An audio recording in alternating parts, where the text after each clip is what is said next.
been working as a professional circus artist for many years. It was my passion, it was everything I loved, I liked, and I really felt it part of myself.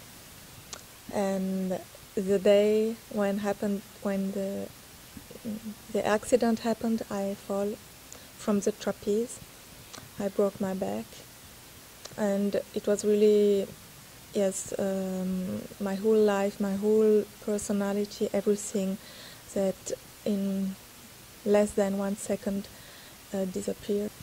Yes, I had to work hard mentally to stay strong, to not to give up, and to realize that if I am living, maybe it has a purpose, and I will find the purpose when I go on.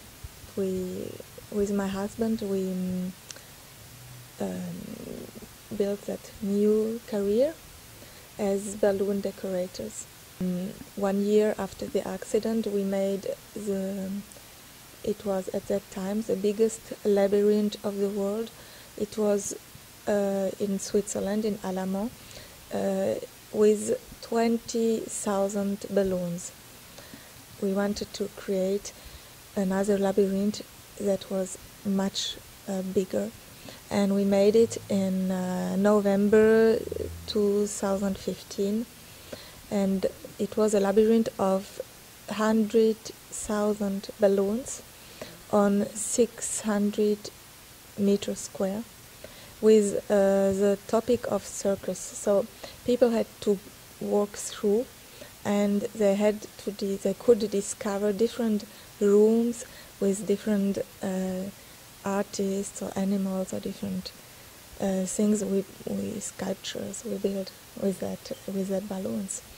When you were talking, Silke, I was actually thinking that you even now make people dream. I wanted to ask you about the handbike.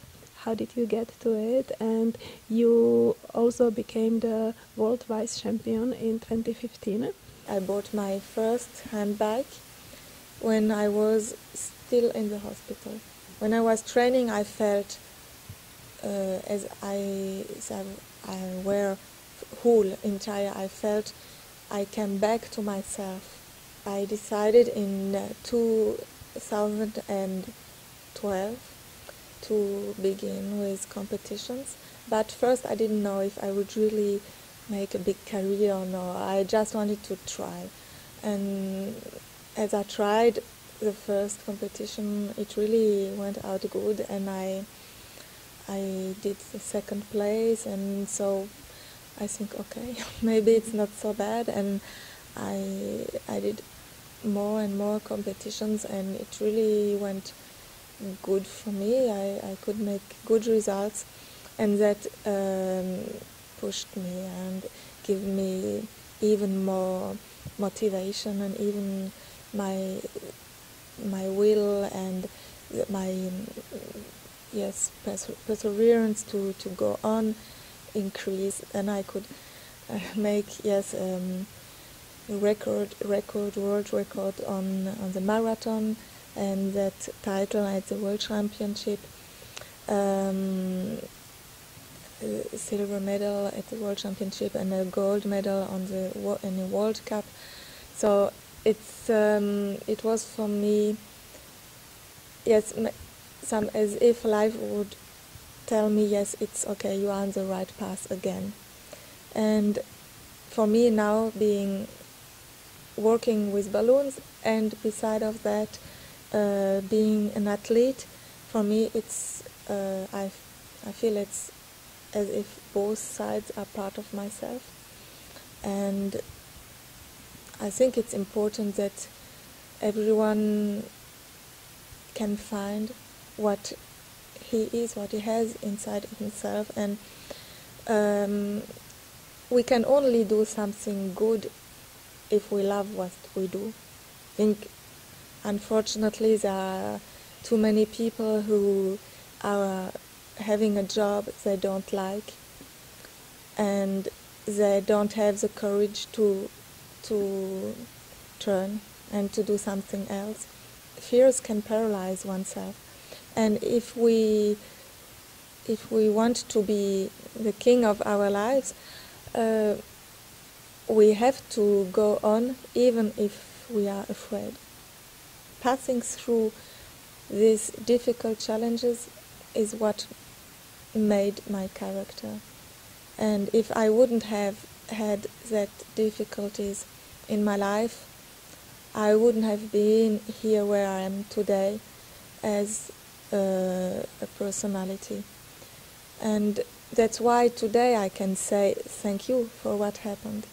If I would listen to my emotions would tell me everything is bad, everything you lost, everything, your life is worth nothing more.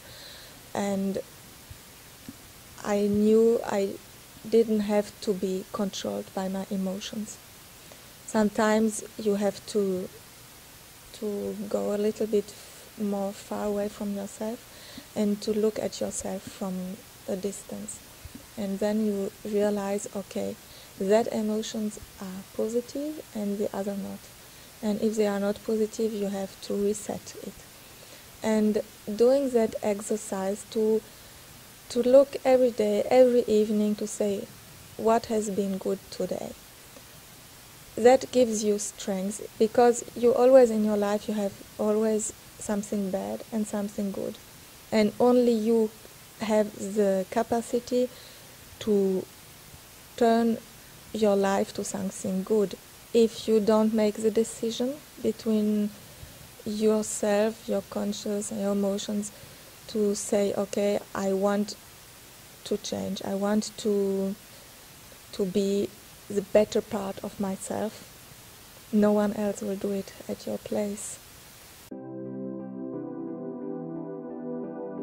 I was contacted by the team of engineers at the EPFL, and they needed one paraplegic person to compete in the cybathlon, the first Olympic Games for bionic athletes, if you can say like that. They told me it is a robot which allows you to stand up and to walk again.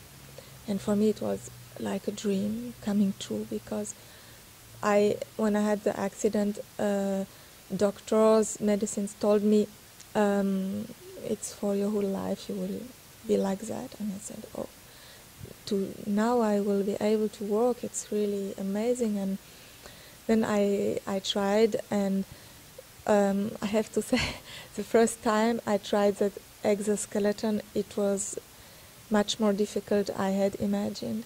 When I was standing up, I didn't find my balance, I fall, and I didn't feel how I had to look for my balance, because I don't feel my lower part of the body. I only feel the upper part, and I had to find the balance with my shoulders. But if you are walking, the heaviest point of your body is your hips. The cybathlon was on the 8th of October 2016, and we felt really we were ready. We managed everything, and we thought, okay, we will fight for a medal. But when we arrived there, we didn't know why the software, the electronics, during the competition, they fall off, they cut, they didn't work anymore. And so I couldn't finish the competition. But as I began really good, we had a 4th place, and we also could take part at the final.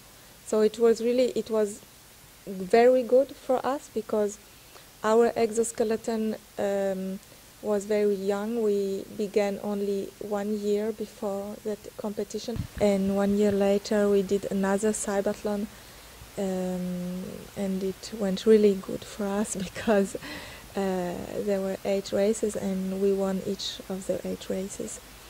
So it was, for us, it was really hope, and it meant really that our product was something valuable for people with disabilities, and that we could really help many more people with many different disabilities, and it gave us really strength to go on.